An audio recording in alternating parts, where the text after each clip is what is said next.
this video is going to be another passion twist install video, but because I have so many videos of me doing this hairstyle on my channel, I thought I'd install it on my sister. And this time I wanted to see how fast I can do it, just to see, you know, because it doesn't take long, honestly. I have already braided her hair down. I have the individual boxes in the front, and then I have cornrows in the back, the same style that I always do on my own hair.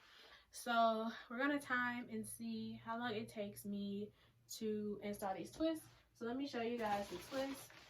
This hair, or this video, is sponsored by Liyate hair. I've worked with them before, and they sent me these. Can you open that? They sent me, I think, 1, 2, 3, 4, 5, 6 bags of their 10-inch passion twist hair. So that is what they look like. And of course it comes with a crochet needle and some little jewels. And yeah, so what time is it now? Let's see. It is 5:25. It shows in the time, so they know. Make sure you're, yeah. Is that the notification? What is it? It's from Pinterest. Okay, as long as you don't care what they see. It's 5:25, so I'm gonna try to do this in an hour. So if you want to sit back and watch and see if I can do it, then stay tuned.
So it took me 30 minutes. Okay, guys, so it took me 30 minutes to complete Kaya's full head. I mean, you can style it how you want. But, yeah, so this is a very, very easy hairstyle. It only took 3.5 packs. Each pack had 24 twists in it. So she has about 3 times 24 is 72 plus another 12 is 84. She has about 84 twists in her head. And yeah, so make sure you guys check out Liyate Hair. I'll have the link to the hair in the description box below. We're gonna go take some pictures, and thank you guys for watching. Until next time, bye guys. Are you gonna say bye? Oh, bye.